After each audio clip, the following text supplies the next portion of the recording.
Hello. Good evening. Welcome to this live stream anxiety Q&A with me, Tim Box. I'm a mind coach.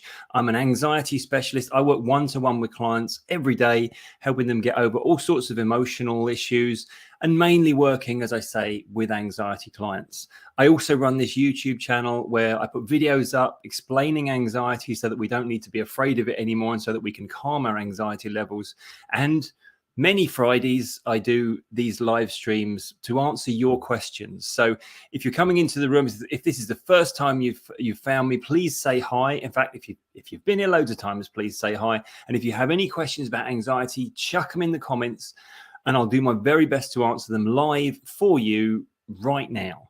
I don't know how long we're going to be on tonight. Normally, I aim to do about half an hour. It normally ends up being about an hour, but we'll see how we go tonight. What I'm going to try and do first, because I have a lot of questions that are put on my videos, and some of them I can answer with a simple text response. Others, I kind of need to go into a bit more detail, and that's why I save them for these live streams. So what I want to do, I want to first of all kind of weigh into some of the questions that I've had on my videos. And if you guys comment as we go, then I'll get to your questions in, I don't know, in about 5 or 10 minutes. I just want to answer one or two of the ones that have been sitting there on the channel for a while, because I feel like people are owed an answer and they've been waiting for one. I hope you're having a good week, by the way. Hope you're looking forward to the weekend. But anyway, let's put the first question up then. So this one, I can't remember which video this was left on now. I think it was a video about like anxiety sensations. Okay. So I've been suffering from anxiety and heart palpitations after eating, sometimes while eating, and almost always aware of my heartbeat, even if it's 60 to 72 beats per minute. Any tips? Okay. This is a really, really common experience for people suffering high anxiety. They become very, very aware of their heartbeat because their heartbeat speeding up or racing is one of those kind of accompanying sensations that kind of tell them when we're feeling highly anxious. And if we've had like what we might call an episode of high anxiety and even maybe bordering on panic or into panic, then a racing heart rate is one of those things we might be really, really afraid of. And I think it's important to remember that our focus will go to any place where we perceive there to be imminent threat. So if what your heart is doing is perceived to possibly be an issue for you, then you're going to focus on that. Now, what that means is, yes, you're going to be aware of your heartbeat when most of the time, most of us aren't. And the thing that's going to make you notice is that your heart speeds up and slows down a lot. And that's because you're a human being, not because there's anything wrong with you anxiety-wise. It is inevitably exaggerated a little bit because as soon as you become aware of any change in your heart rate, then what happens? You get worried about it, you get concerned about it, you get more anxious, and that makes your heart rate increase because we end up going into some degree of fight or flight response, also known as the stress response. And what happens then is that injects adrenaline into our system and our heart responds accordingly, which is to speed up. So there's nothing unhealthy going on there, and there's nothing that you need to be worried about. But from the comment that's been put here, this question, what you perceive yourself to be worried about is the fact that it keeps changing. So there's a bit of you monitoring for it, noticing any small changes, and then exacerbating it by getting worried about those changes. Okay.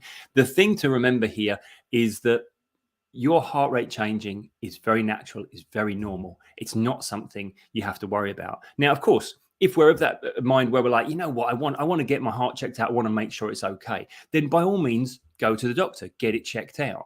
Because I think that's kind of what we have to do sometimes is get our mind put to rest about this. But if you do that, believe the doctor.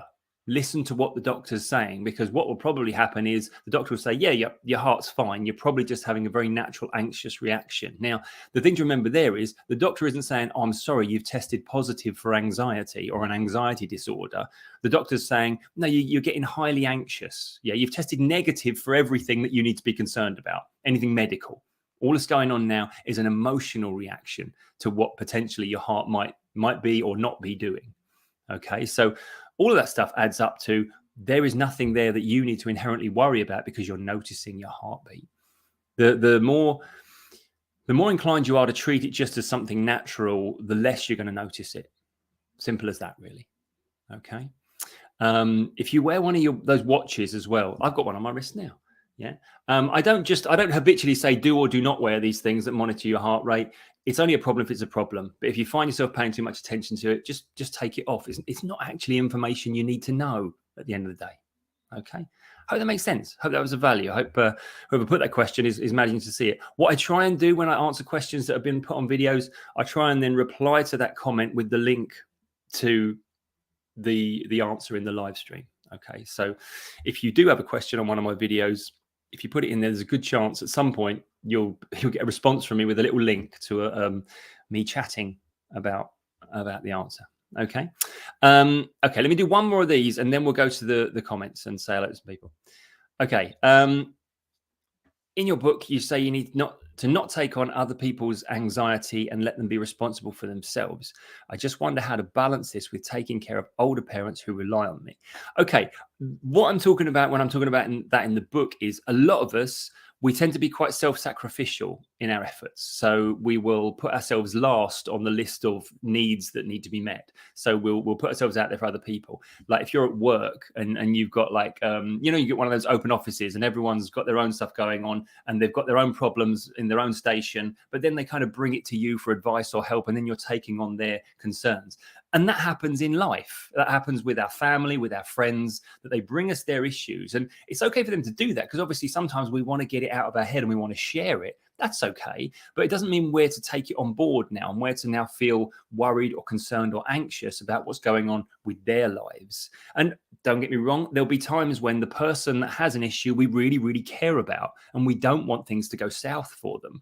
But in those instances, we have to protect ourselves and recognize that we can't actually do anything about their stuff. We might be able to advise, yep, absolutely. We might be able to influence positively in some way. But ultimately, when they walk away from us, that's it. We've done all we can. So we need to detach from that because we've got our own burdens that we carry from day to day and moment to moment. We don't need to be carrying everyone else's. Okay. And I don't mean that to sound callous. I mean that to sound more like don't under prioritize your friends. I mean, prioritize you and your own well-being. Now, in this instance, taking care of older parents, you could argue that is your stuff. That isn't somebody else's stuff that you're allowing to infiltrate your life. It's like, no, I've taken on that responsibility and I'm happy to take on that responsibility. So it is your stuff to take care of. But even in that instance, probably what's going on, we're concerned about things that are outside of our control. And what I mean by that is we might be worrying about their well-being in terms of what's going to happen to them in the short or the long term. Also, we might just be taking on more things than we need to be taking on, and maybe trying to do multiple things at a time, as in focusing on multiple things at a time. We are human beings and we can only actually do one thing. We can only put our conscious attention on one thing at a time. So if we're trying to do anything other than that, then inevitably we're now starting to be aware of things that are outside of our control, or that would be overwhelming to try and handle all at once. So when we're in that situation where, yeah, we do have responsibilities that we want to meet, we're not just taking on stuff that for no reason, we want to meet those responsibilities. Please be aware you don't need to concern yourself with the stuff that's outside of your control on those issues, and take things one at a time. Whenever we're dealing with potential overwhelm, which I think is what we're talking about here, those two simple rules can really, really help us out. If it's not something we can actually directly influence at this time, we probably don't need to be thinking about it. We need to allow that burden to be released from us. And if we're trying to do multiple things at once, okay, trim back our process. Even if we've got 100 things to do today, we've only got one thing to do right now. So work out what's our top priority at this moment. Do that one thing. Everything one thing at a time. You look at people who are seemingly managing, thousands of things all at once. They're really successful people, really like pioneers of industry. Beyonce, think people like that just seem to have so much going on. They're only doing one thing at a time, though. Yeah, and that's probably how they get everything done. Is they recognize I'll do that one thing until I'm done for the day, and then I'll have a break, recharge my batteries, restore, take time off, enjoy my life, then get on with the next one thing tomorrow. Okay, so drifted slightly off topic there, but I hope that makes sense. I hope that's of value in terms of that answer there. Bottom line there is I don't think the concern is that you're taking on things that you shouldn't be taking on. I think it's probably more that you're burdening yourself with worries and things that are outside of your control and within that environment, I think, probably. Right. Okay, let me do. Let me just see if there's any comments coming in or questions here. Hey, Carlos, good evening. VG, good evening. Strawberry Polka Dot, good evening. Hope you're all doing well. Carlos, let me go. You've got to put some stuff in here. Hi, Tim. I need to share this with you. I'm amazed. I tried the hand method and I was like, okay, it didn't work. After a few hours, I noticed my mind was quiet. I was like, oh my God, I did it correctly. Okay. Right, this needs some context for people who don't know what the hell we're talking about here. So Carlos is in the members area of the group. By the way, I'll put details up for the members area if you want to join the members area. We do extra live streams every week. And the other thing you get in the members area that Carlos is referring to here, you get my full training in how to basically deal directly with your own subconscious patterns and directly kind of speak to your own subconscious and have an interaction with it, which sounds weird when I say it out loud, but it kind of makes more sense within the context of what you do. And on this week's live, Carlos was talking about, oh, how do I change this pattern and that pattern of response that I've got going on? And we spoke about, general things like strategies we can employ consciously in terms of going about our day to day. But the main thing I was saying was that, well, look, if you have a look at this method that's in the members area for you, you can actually deal directly with that and put in a straight out and out request and backwards and forwards with that part of your mind and get it to make changes. It's all based, by the way, on principles of hypnosis and hypnotherapy, which is what my training is in, but it's a slightly different way of doing it in as much as you are wide awake and interacting directly with your own mind rather than somebody doing the magical hypno stuff to you, which I always think seems a bit weird anyway. But anyway, so Carlos, you used the method. Idiomotor responses, by the way, is the method that Carlos is referring to there, which is kind of a generally pretty recognized method in hypnotherapy, and got some good results. I'm really pleased. You've got a follow-up comment here. Also use it to ask myself if I was afraid of going to the gym, and the answer was no. Actually, seems I'm afraid of going back into open spaces because a long period I stayed at home for driving. There we go. So that's a whole long thing that's been going on with Carlos. But I'm really pleased for a start that everything is starting to calm down for you, because I know that this has been happening as well in general over in the long term. But to be able to change that very quickly and very rapidly, that's what we're looking for, isn't it? And yeah, it's interesting the number of times we think we're concerned about a certain thing, but there's some belief or some fear behind it that is driving that fear. And you're absolutely right, probably, Carlos, that the reason why you're afraid of going back into open spaces is simply because you've had a period away from it and it doesn't feel as comfortable as it would otherwise. The other thing to remember as well is I know you've dealt with panic in the past, so there's a bit of you probably that's shying away from being in open spaces in case what if panic strikes. A lot of the time we're not anxious about the thing that we want to do. We're anxious about how we're going to respond to that situation. And if we've experienced panic before, then there's a bit of us thinking, what if I panic again? And I'm not at home, I'm not in my safe space at that time. And that's perfectly understandable, isn't it? Because, of course you're going to be a little bit gun shy in that instance. But in those instances, now's the time to remind yourself that, you've come a long way, you've learned a lot. The things that were causing you to feel highly anxious at the time are not going on now. And you're also a little bit more resilient than you maybe gave yourself credit for in the first place.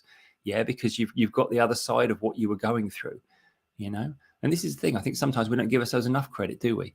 We look at ourselves and say, oh, I'm highly anxious or whatever, and surely that means in some way I'm not quite as as capable as I thought I was. But all it means is you've gone through an experience that you've needed to do a bit of learning during, and that's okay. Yeah, don't talk yourself down just because that felt like a struggle to get through that experience, because we've all got to do that journey at some point, Good stuff. Good evening, Matt. Carlos, let me just follow up there on what the comment you put there. I still have no idea if I did it correctly, but when I try to force myself to think about the thought that was in my awareness, it just comes and goes. It's like my mind says, oh yeah, who cares? That's lovely. So this is the basis of everything that we're trying to do here. Okay, we're not simply, oh, I want to manage my anxiety. The whole idea of any therapy is that the stimulus that caused you to feel a certain way, the next time you engage with it, it doesn't make you feel that way anymore. So the classic example being, if you're afraid of spiders, you see a spider, you get a fear response. The idea is that if we change that pattern, then the next time you see a spider, you'll get a different response. Maybe ambivalence, or maybe you'll think, oh, there's a lovely, cute little spider. Maybe you wouldn't think that, but you know what I mean? There'll be a different reaction to it. So what we do when we're doing a lot of the work we're doing is we'll entertain certain thoughts that would give us certain feelings that come with it. So everyone that's watching this live or watching this on playback, if they've experienced high anxiety, they'll probably have a certain situation or a certain line of thought in their mind that would cause them to feel anxious. Yeah, and it wouldn't take you long to engage with it now if you were to think, what is that thing for me that causes me that brings forward the anxiety? So you might be imagining yourself in the actual situation in your life that makes you feel anxious. You know, if you were dealing with social anxiety, yeah, you might imagine yourself going into a group of people or going into the busy office at work or whatever is the situation, and you'd be like, yeah, I can feel that anxiety coming forward now almost viscerally because I'm imagining it being there. Yeah, if you were dealing with health anxiety, it might be a thought about what if there's something wrong with me. You might be thinking about certain things that could go wrong with you, you know, and that would cause you to feel that anxiety. So there's always something that is our go-to thought that we know is going to give us an anxious reaction. Now, if we do some work on that, if we work with our subconscious, the patterns in our subconscious to change that, then we can check whether that's changed even before we actually go into the situation. Because if we think about it then in the same way we're thinking about it before, but it's now eliciting a different response from us and different emotional attachment to that thought, then we know we've changed something. And that's what all therapy should be about anyway. Shouldn't just be about talking through our issues and, you know, kind of re-traumatizing us because we're thinking about them. It should be with a mind to changing the patterns so that we now react differently in those situations, in those circumstances. Yeah. So whenever I'm doing work with a client one-to-one, yeah, the first session, we're going to do all that kind of imagining ourselves in the situation, recognizing we have a certain response, then doing some work and then doing the imagining again and recognizing that response has changed. Then we know that when we actually go into that situation, we test this out kind of in real life, we know we can expect a different response in those situations. I like that, oh yeah, who cares thing as well. Pretty cool. Yeah, sometimes these things aren't worth caring about, you know? Cool. Oh, I feel like I did a right old monologue there. Carlos, you followed up again. Hang on. So with the control system, the hand method in this case, we change the response to some thoughts and this dissipates the anxiety response. I think I'll try it more for sure. Yeah, okay. So yeah, that's the idea, isn't it? So if we're dealing with anxiety specifically, then that's what we're looking to do. We're looking to have a less anxious response. There's a bit of us that is saying, hey, I don't think it's necessarily appropriate for me to have this level of anxiety going on. Yeah. But instead of thinking, oh, no, that means I've got an anxiety problem, we recognize, that means I've got a part of my subconscious that is having a slightly, I don't know, it's perceiving more threat there than I think there needs to be. And that's why we do the work. And that's why normally that part of your mind is willing to accept the change because there's a bit of you that's saying, hey, I don't think this is necessary. It's only, you know, any fear response, if you like, is only your mind trying to protect you. Yeah. And what if we suddenly work out we don't need that protection, or the thing we're trying to protect ourselves from isn't dangerous? You know, maybe we don't need that response anymore. Evening, Ava. So yeah, that's what it's all about. You know, changing the responses. You know, I suppose the other thing to say here as well is a lot of the time when we perceive, you know, you might be sitting there and thinking, oh yeah, but I don't know why I'm feeling this anxiety. You know, why would I be? It must be something wrong with me because there's no real reason. But a lot of the time when we perceive there to be no reason, it just means we've now become anxious about feeling anxious. Yeah, what we call the second fear. And if you guys have seen my TED talk, you'll know that's a lot of that is about that. The idea that we're anxious about feeling anxious. Okay, so as soon as we have any feelings of anxiety, which by the way, we're meant to, you know, people would say, oh, anxiety is a mental illness, or anxiety is an emotion. Yeah, that's it. Okay. And we're meant to feel all of this range of emotions based on our circumstances and our situation and everything that we've been through in our past in terms of how we think about things and how we respond to things. Anxiety is a healthy human emotion. It's the bit of our subconscious saying, hey, conscious, pay attention to this thing. It's important. That's it. That's the whole purpose of anxiety. Now, the stuff that we talk about here is very often not anxiety. We call it anxiety, but it's fear. Actually, it becomes a visceral physical response. We have sensations that come with it because we're going into the fight or flight response. Yeah, that's actually fear, not anxiety. Fear kicks in when the thing that anxiety is saying, pay attention to this, is perceived to contain some level of threat to us on some level. So as soon as there's threat involved, then the anxiety becomes fear. Yeah. So you're not malfunctioning. You're not having an anxiety malfunction. You're having an entirely healthy, appropriate response to what your mind perceives to be of danger to you. And in many instances, the thing your mind is perceiving to be threatening to you is the fact that you're so anxious. Yeah, we get this idea that any anxiety is bad, and we think, if I feel too anxious about something, that means I'm malfunctioning. That means I've got a disorder. There's something mentally wrong with me. When actually all that's happening is we're becoming anxious about something that maybe it's appropriate to feel anxious about. But then as soon as we say that's wrong, now we have a response to feeling anxious. And our mind creates the next level of anxiety about the fact that we're anxious. Because after all, if we perceive ourselves to be having some sort of mental breakdown or emotional malfunction, why wouldn't we be anxious about that? Why wouldn't we be concerned about that? Why wouldn't we be afraid of that? Because it's perceived to contain some level of threat. Okay, so all of this is natural, healthy responses to your mind having a misunderstanding about what anxiety actually is and what the purpose of our emotions are. Yeah. Hope that makes sense to everyone. Okay. STG, good evening. This is a great question. So how do we stop being anxious about feeling anxious? Right. As I say, you're anxious about it because you've been told there's something wrong with feeling anxious. And you might say, yeah, there's definitely something wrong with feeling this anxious. Yeah. But at the end of the day, nobody just started feeling horrifically, panically anxious for no reason. There was always a reason. Yeah. So I've seen, thousands of people over the last 15 years with anxiety. And when I say, okay, how did this start? Nobody has ever said, just came out of nowhere and started. Yeah, even the people that initially give me that answer, we dig down for about, 2.5 minutes, and we realize that actually isn't the answer. There was something going on that we were anxious about. Maybe something in our life that caused us to feel emotionally unbalanced, maybe a little bit threatened. So our anxiety levels were higher than they usually would have been. Yeah, or maybe over a long period of time. So we're getting a little bit worn down, maybe not looking after ourselves as well as we should have been, losing sleep, getting emotionally ragged a little bit.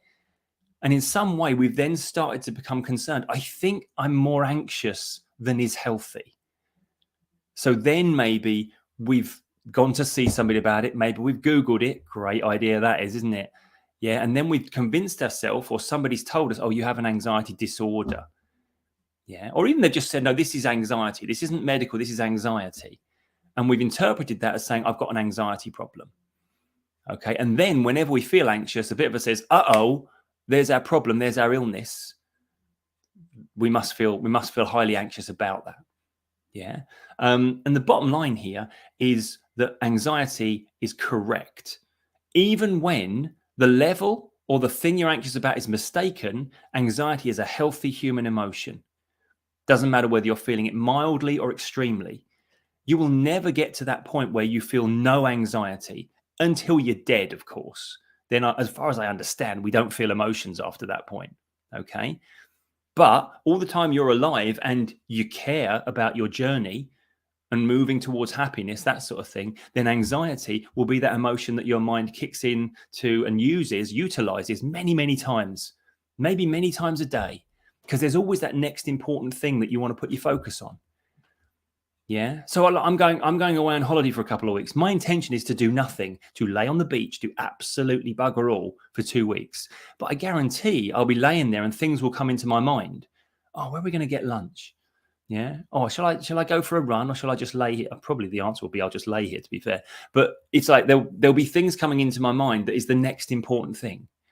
Now, that's obviously like, 0.1 out of 10 on the anxiety scale. Nonetheless, that little nudge in your mind, focus on that. Remember that. Don't forget to do that.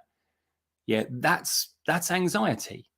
Now, hopefully, I don't start thinking about anything that is perceived to have any level of threat. So I won't get a physical response of anxiety during this time, hopefully. But if I did, it wouldn't be because, oh no, my anxiety mechanism is malfunctioning. It'd be because, okay, there's something in my mind I'm perceiving to be important enough to actually get a little bit, concerned about, that kind of stuff. So how do you stop feeling anxious about feeling anxious?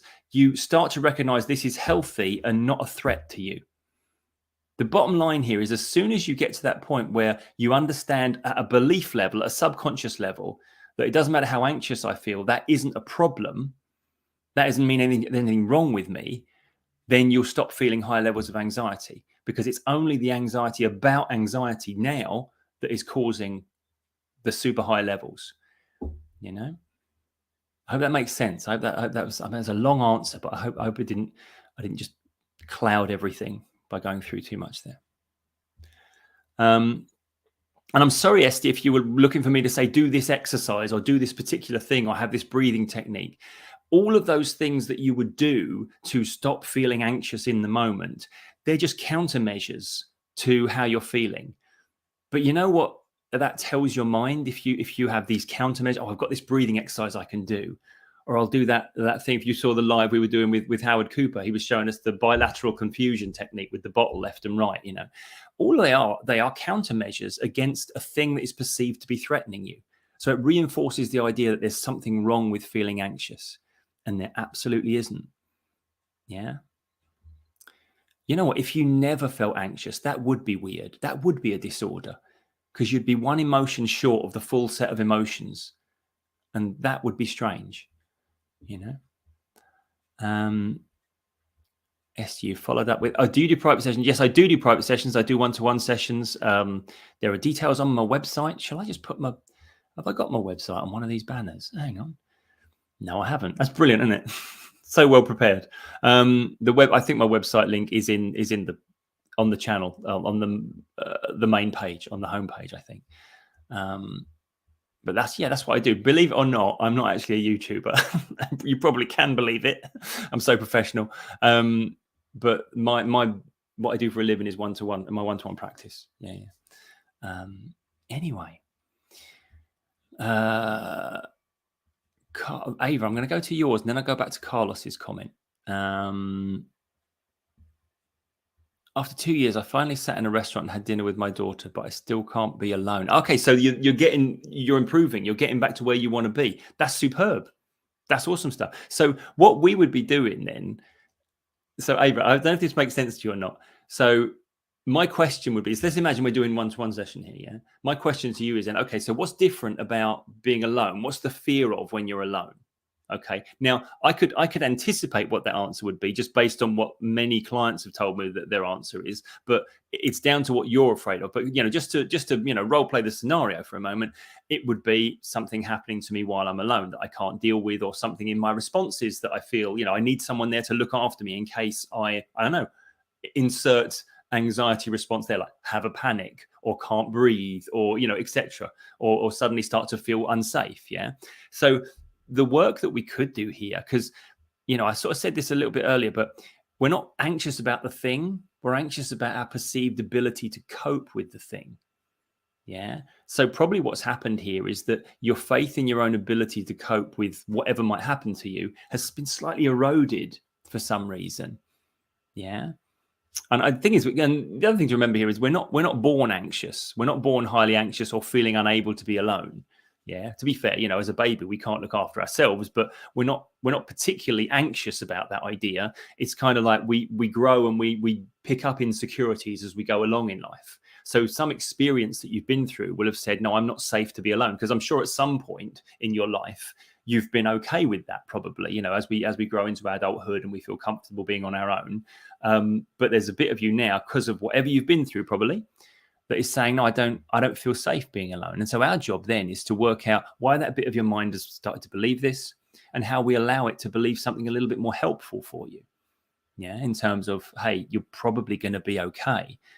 Your ability to cope is probably greater than you're crediting yourself, because that's what happens when we start to feel highly anxious about things. We kind of look at ourselves and we say, okay, I don't think I can take on the challenges as well as I thought I could. I don't think I should be alone, stuff like that.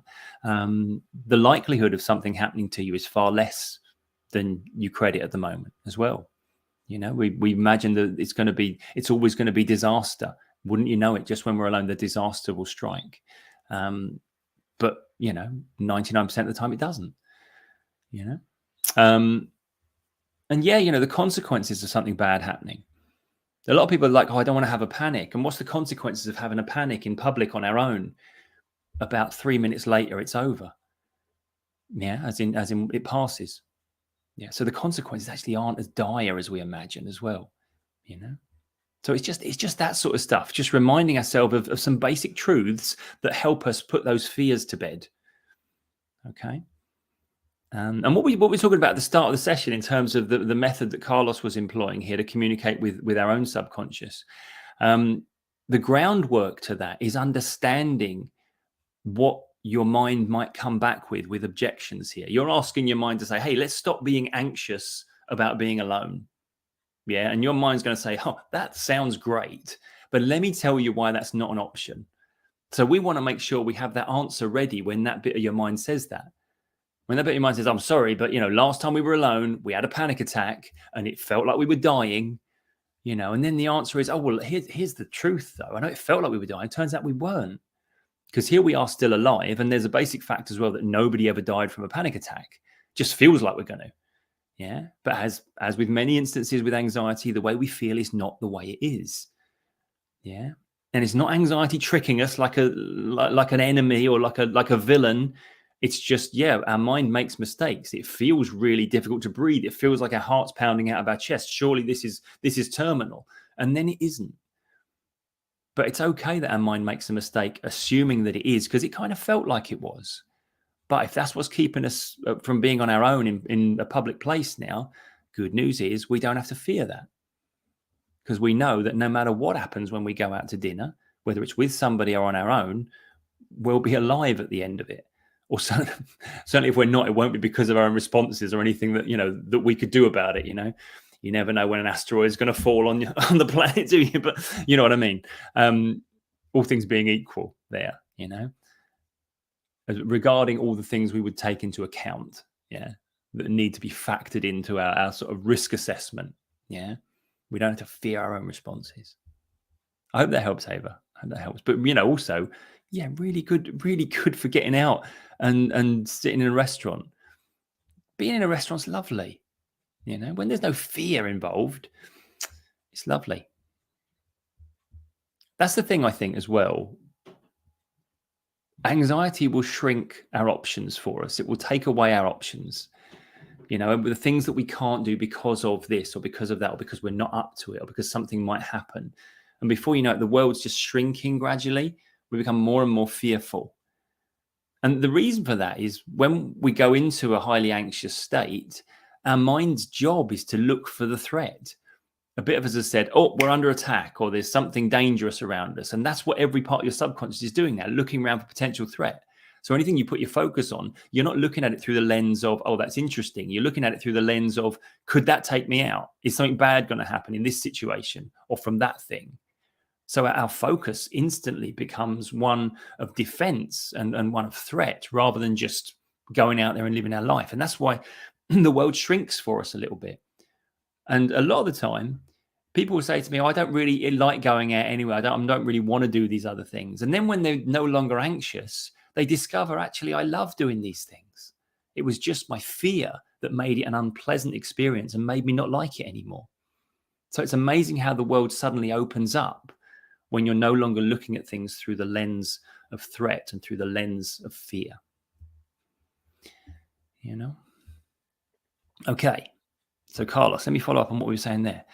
I'm slowly engaging back with the open space. Any tips? I'm going just around in these days before going to the gym, so it'll be easier, I think. Yes. So what you're sort of doing there, Carlos, and I'm not an expert in this, so forgive me if I'm misrepresenting it. And I know I talk about this a little bit, probably more than I should, because I'm not an expert in the area. But you're sort of gradually desensitizing yourself to the challenges. It's sort of a systematic, like exposure therapy, I suppose is what we'd call it, yeah. And that can work fine because I think. But here's the thing you've got to do is that when you're doing that, you got to recognize, hey, look, any fear that I had for this situation, turns out it was unwarranted because it's not dangerous. It's not just about, I'll do it, I'll do it, I'll do it, and then I'll do it so much that I will no longer care about myself anymore, or in that situation, not care that it's threatening. It's more about, oh, look, you do the thing, you're like, hey, yeah, here I am alive. Nothing bad happened. Turns out the fear I brought to that experience was unwarranted. And then that allows us to go a little bit further next time, because we understand now that any part of us that's triggering that fear response, it's just mistaken. Yeah, which is, again, it's okay. Our mind makes mistakes. How many mistakes have we made in our life? Yeah, and I think that's what we're doing with exposure. We're gradually reteaching our mind that this is perfectly safe. We have nothing to worry about here. Okay, so if we can do that process, then exposure can work great. Yeah, I think the only kind of actual thing the beef that I've got with exposure therapy is too often when some therapists will present it as you must do your exposures. I see this online a lot. The rewards are doing your exposures, and it's like, it just sounds terrifying. Then it sounds like a chore. It sounds like the job we've got to do that we know will be unpleasant. So inevitably we then look at those exposures as with the lens of preemptive anxiety, and we bring an uncomfortable feeling to that act. And as a result, we've already told ourselves, this is just as horrible as I thought it was going to be. So we create the feeling that we're hoping doesn't strike. Yeah, so it's about the attitude we bring to these things. So I think, Carlos, that the fact you're doing it at the pace that's right for you, yeah, go for it. You know what I mean? I think that sounds nice. That sounds comfortable. You don't have to constantly be feeling uncomfortable to stretch your comfort zone. Yeah, a lot of the time, the best work we do is we feel really good about what we just done. So we feel happy to go and do some more, go and do a bit further. Yeah, you don't have to put yourself through bloody purgatory just to get back in the gym. Yeah, do it when at the pace that's right for you. But I know from our interactions before, you're very, very good at listening to yourself and your own thoughts and your own needs. And what I would say, you have a good line of communication with your subconscious. Yeah, in that sense. Yeah. But don't be afraid to educate that part of you as well. Don't just listen to it and then say, oh, no, I'm feeling it, I won't do that then.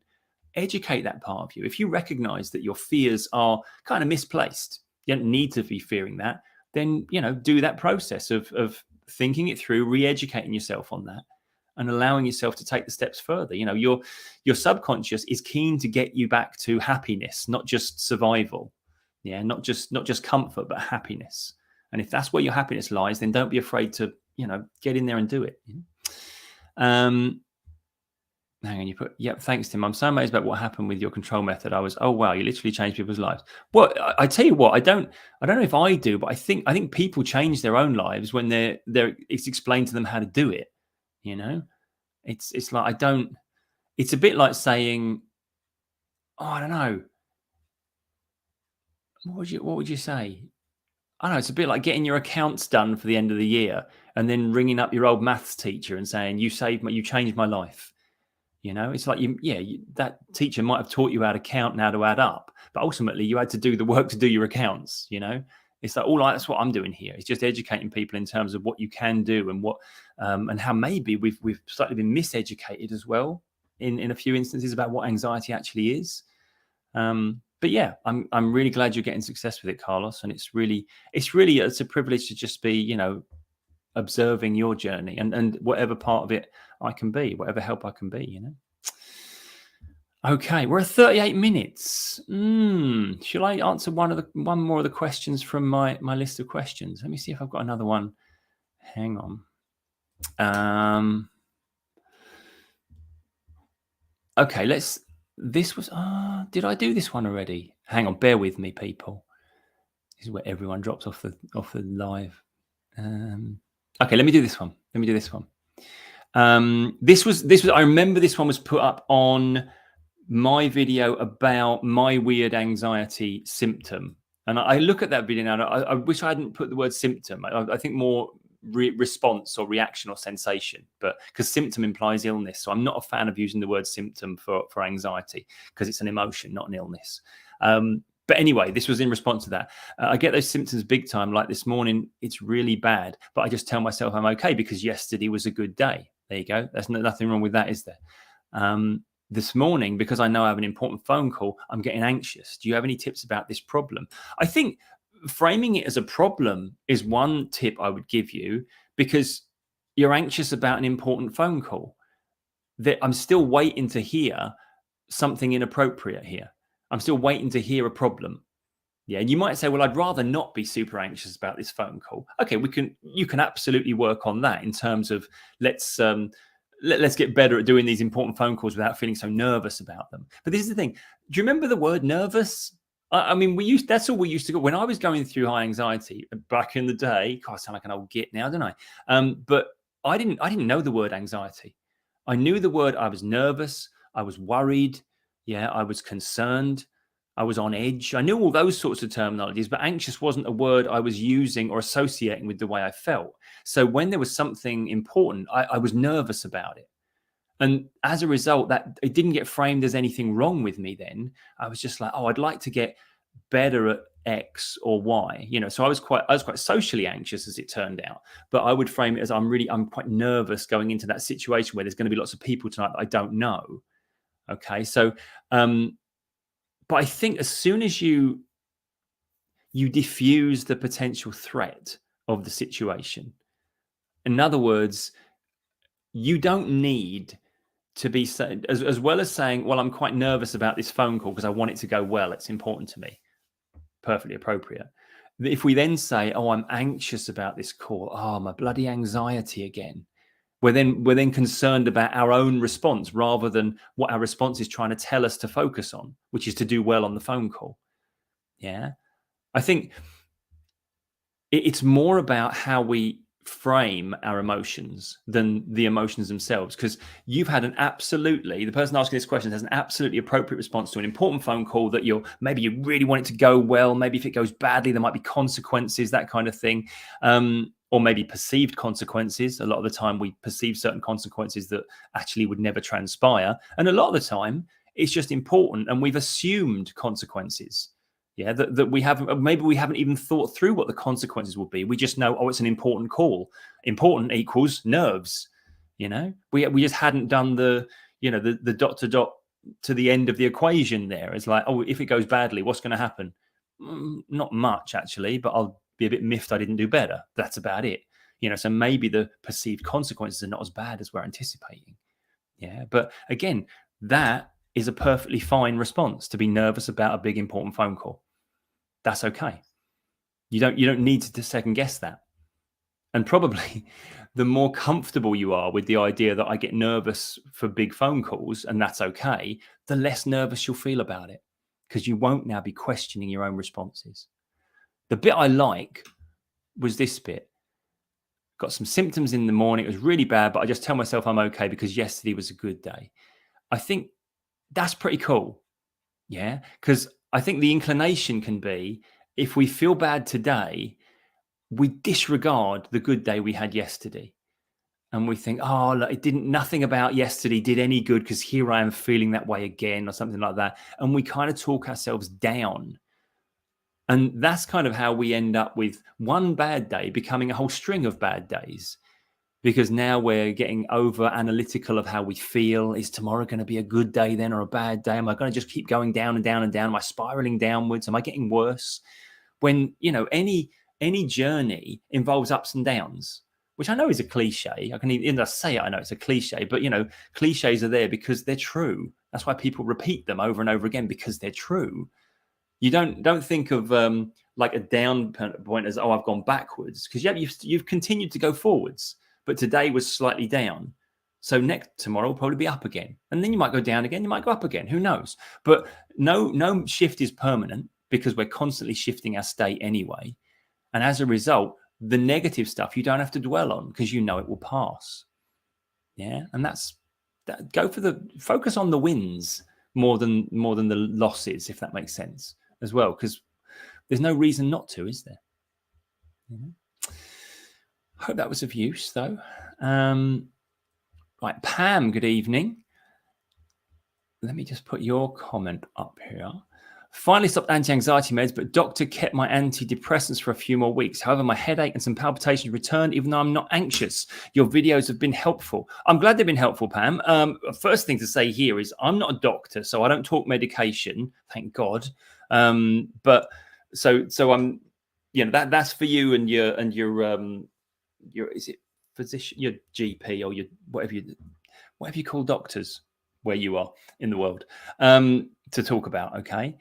Now, the whole thing of palpitations return, even though I'm not anxious. Here's the thing, right? A couple of things. First off, your mind and your body can get into habits. Yeah, we know that. Yeah, there's a little without getting to, I'm not a bloody neuroscientist either, so I don't really want to talk too much about the brain and then the neural pathways and stuff, but they form habits. Let's just put it that way. Okay. So there's a very good chance that if you're used to having like some high anxiety, then yeah, then it might take a short while for that to calm down, to get into a new habit. Yeah. The way I think of it is that if you've got a bit of your mind there, kind of for years and years and years, that bit of your, that part of your mind, that member of your crew, if you like, if you know the analogy, has gone into the same office to do the same job for years and years and years. And then one day we say, well, can you go into this office? Here's a new office. Here's a new job, in terms of, okay, you've been doing all this high anxiety. We want you to do this calm, relaxed, at peace, whatever it is. Yeah. And that bit's like, yeah, love it. I'd much rather do that. And I think from what you've said, it's okay for me to do that. The old job doesn't need doing anymore. But, we might forgive that particular part of your mind if one day when it comes into work, it just automatically goes into the old office doing the old job because it's doing it for years. Yeah. We might forgive it for that. Okay. And let it just get, oh, yeah, that's right. I'm in the new office now, aren't I? We don't have to beat ourselves up for that. We don't have to beat that part of our mind up for that. We certainly don't need to feel concerned like it prefers to do the old thing or not, The second thing I would say is that even though it's perceived as I'm not anxious, there might still be a little bit of you monitoring for high anxiety, especially if you've just come off your anxiety meds. Then you might be consciously aware of, I wonder if I'm going to feel okay now I'm off the med. Is that all going to be okay for me?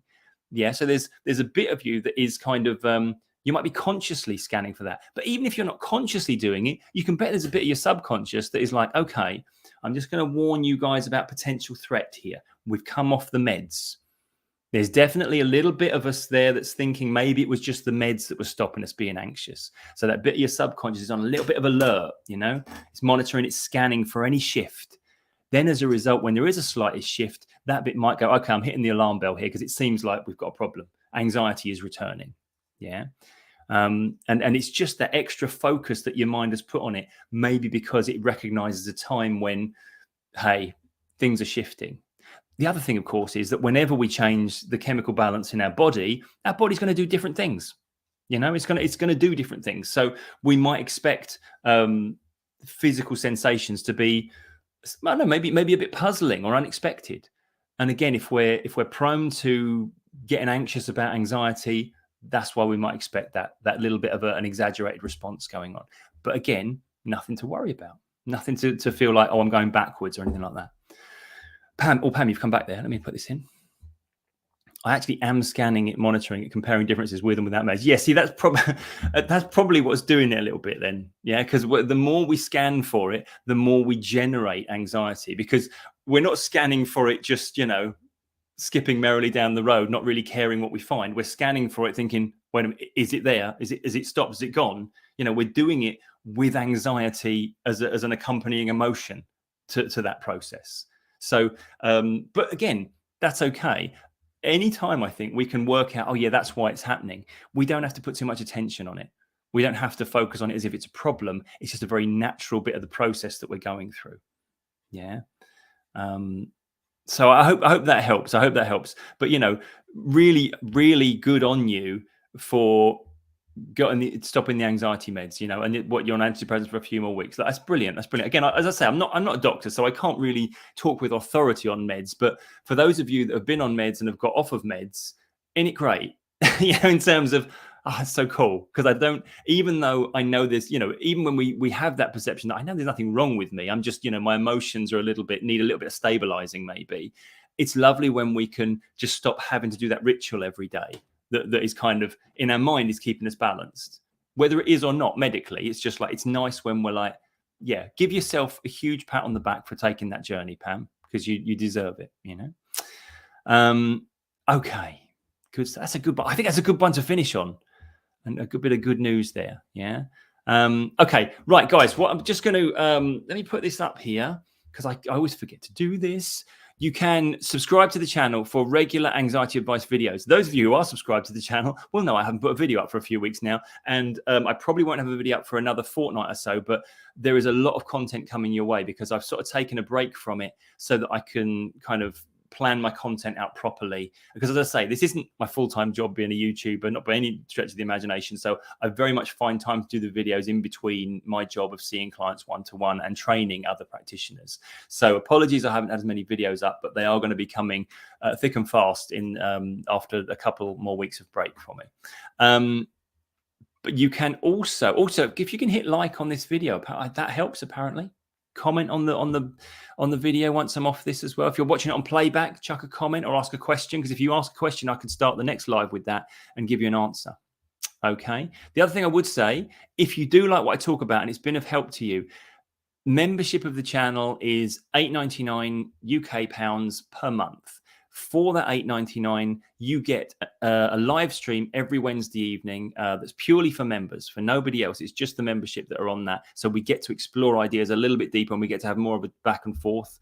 You also get the full control system that we've been talking about this evening. You get a full tutorial, like a 2.5-hour tutorial on how to apply that and how to make personal changes. You also get another, it's something like 80 or 90 plus videos on the Clear Your Head anxiety program that I created a couple of years back. And they're short kind of, 5-minute videos covering an aspect of anxiety, covering an idea that hopefully, like the videos do that I put up on the channel, help relieve anxiety. So if you think that might be of help to you, please join the YouTube group. And if you're on Facebook and you like interacting in groups, we also have, the members have a Facebook group. It's purely for us members, and you can put your questions in there, you can chat, and you can connect with other members, and just a little bit of group support there, if that's your bag. Okay, let me. I think that's it then. That's everything. I think I remembered to say everything. Blimey, right? Okay. Have a fabulous weekend, everyone. Hope the weather's lovely where you are. Hope you're having a nice, relaxing time. Remember, take some time out, have some downtime, recharge your batteries, be kind to yourself. And as I always say, always remember, be kind to your mind,